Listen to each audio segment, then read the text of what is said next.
তারারে যেহেতু মাননীয় ডিস্ট্রিক্ট সভাপতি বহাত আছেন তাদের সম্বোধন না হলে হইতো না মাননীয় সভাপতি জেলার দায়িত্ব থাকা রজত চক্রবর্তী স্যার আর ব্লক কংগ্রেসের সভাপতি মৌলানা ওয়ারিস স্যার আমরা বদরুল ভাই গার্জিয়ানশিপে যে ক্যান্ডিডেট পাইছি এই ক্যান্ডিডেটকে আমরা ভোট দিবার লাগিয়ে আমরা মন বানাই নিয়েছি এটা তার কোনো সন্দেহ আমরা নাই। এখন কথাটা হইল যেহেতু আমরা আজকের মেইন যে বক্তা বা যে আকর্ষণীয় আইতরা আমরা মাত্র 2 মিনিটের ভিতরে আমরা দেখি যে তানে আমরা কিতা লাগে ভোট দিতাম টাইম অন্যটাকে কিতা লাগে ডিফারেন্ট। পয়লা নম্বর হইল আমরা যে ডিলিমিটেশনের আগে আরেকটা কাম এই ডিস্ট্রিক্টর লগে হইছে এটার নাম হলো রিঅর্গানাইজেশন। আমরা বদরপুরতে রাজারটিলার লোকে খাটিয়ে নেওয়া আর রাজারটিলারে আমরা বদরপুর খাটিয়ে আঁকা তখন আমরা সুপ আসলাম ওগুলো প্রটেস্টে আমরা হল কইলে আমরা বটনটা পাইতাম। 2 নম্বর হইল ডিলিমিটেশন এমপি এমএলএর সময় করিয়া আমরা যে অগণতান্ত্রিকভাবে আমরা হত্যা করা হয়েছে ওগুলোর প্রতিবাদে আমরা ভোট দিতাম। 3 নম্বর ডিলিমিটেশন পঞ্চায়েত করছে এটা আমরা কোনো অসুবিধা নাই করছে এখানে আমরা মানিয়ে লইয়ার না কিন্তু লগে যে হিন্দু মুসলমানদের বাগাবাগি করছে ওগুর এগেইনস্টে আমরা বটম টপিয়ে আমরা ভোট দিতাম। ডিলে করিয়া পঞ্চায়েত ইলেকশন ডিলে করিয়া ডেভেলপমেন্টের যে হিন্ডারেন্স করছে ওগুর প্রতিবাদে আমরা ভোট দিতাম। 4 নম্বর হইল এই ডিস্ট্রিক্টের নাম চেঞ্জ করার লাগে অগণিত মানুষের পিটিশন যাওয়ার বাদেও আমরা আওয়াজটা গিয়ে পৌঁছেছে না ও নাম চেঞ্জের প্রতিবাদেও আমরা এই প্রার্থীরে দিতাম এবং এই দলরে আমরা শক্তিশালী করতাম। চাইল্ড ম্যারেজের নামে আমরা বহুত মানুষের মিস ইউজ করা ওর এই চাইল্ড ম্যারেজ রে পলিটিক্যাল টুল হিসাবে ইস্তেমালের প্রতিবাদে আমরা ভোট দিতাম। আমরা অরুণোদয় স্কিমটা হইল ডেভেলপমেন্টের স্কিম এখানে কংগ্রেস করলে ফাইদা ইউডিএফ করলে ফাইদা ইহা তো কোনো কংগ্রেস ম্যান্ডেট নাই এই ললিপপ দিয়া মানুষের যে একটা হারার ভিতরে হারানি হয় ওপর প্রতিবাদে আমরা এই ভোটটা দিতাম।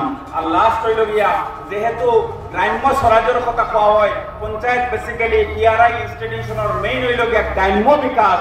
গ্রাম্য বিকাশও আমরা কিভাবে করবো গান্ধীজি হইয়া গেছে মেয়েরারে যখন আমরা আগে বাড়াইয়া আনবো আমরা এমনিও মুসলমানের উপরে একটা অপবাদ আছে যে আমরা মুসলমানদের আগে বাড়াইতে পারি না বেটিন ধরে আগে বাড়াই না।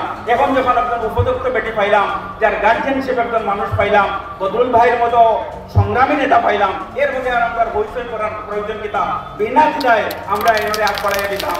আমরা যদি দেখি আমরা স্কিম আইব স্কিমটা উপযুক্তভাবে বদরুল ভাই প্রতিবাদী সত্তা আছে স্টুডেন্ট জমানা থেকে লিয়া এখন পর্যন্ত যত ইস্যু আইছে সামাজিক ইস্যু হোক রিলিজিয়াস ইস্যু হোক পলিটিক্যাল ইস্যু হোক এই ইস্যুর সাথে তার ডিএনএর মিল আছে। এর বাদে আমরা আর কিতা চিন্তা করা লাগে যে তানে আমরা দিতাম না। এর বাদে দলের কথা যখন আয় তখন কংগ্রেসের আত্মশক্ত করলে এই ফ্যাসিস্ট অগণতান্ত্রিক বিজেপির টেক্কা দেবার লাগে আমরা কাছে আর কোনো অপশন নাই।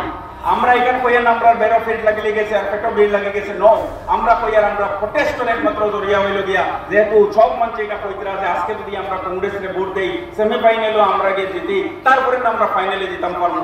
এক বাস আমরা এমপির সময় মিস করছি এই বাসটা যেন আমরা মিস না করি। আমার রিকোয়েস্ট থাকবো যে আমরা ভোট দিলাম আর বাদে যারা বগলিমারিয়া ডেভেলপমেন্টের নতুন ডেভেলপমেন্টের ফিলোসফি লইয়া আমরা কাছে আই এর প্রতিবাদে আমরা ভোট দিতাম। আমরা প্রতিবাদ হইতো যে মাননীয় সভাপতি এপিসিসির গোপনবরার রক্ত যে আমরা লাগিয়া আমরা সরকারে আটকাইবার লাগিয়া আমরা প্রতিবাদ করার লাগিয়া ভারত জুড়ে যাত্রার সময় আমরা রক্ত গেছে ভূপেন বরা স্যারের তান প্রতিবাদে আমরা তান রক্ত দেওয়ার প্রতিবাদে আমরা ভোট দিতাম। আজকের যে প্রধান অতিথি মাননীয় সাংসদ দুবলির তান রে উপরে জানলায় হামলা হয়েছে তান প্রতিবাদে আমরা ভোট দিতাম। এই প্রতিবাদ যদি আমরা কাছে সাব্যস্ত করতে পারি যে আমরা এখান করতে পারবো যে আমার একজন পটেনশিয়াল ক্যান্ডিডেটকে আমরা দিতে জানাতে পারবো। আমার মনে হয় আজকে লম্বা পড়ার কোনো যুক্তি নাই। এই 13 পয়েন্ট আপনাদের কাছে রাখলাম। বিবেক ভোট নাই আপনারা চয়েস ভোট নীলুফার মধ্যে দেবা। নীলুফার নামটা হইল কিন্তু মোস্ট প্রেসিয়াস রেয়ার। এই রেয়ার জিনিসটারে আমরা যত্ন করিয়া ভুলাই আমরা 2 তারিখের অপেক্ষা না করিয়া আজকে আমরা দিতেই বাধা করি। Thank you very much.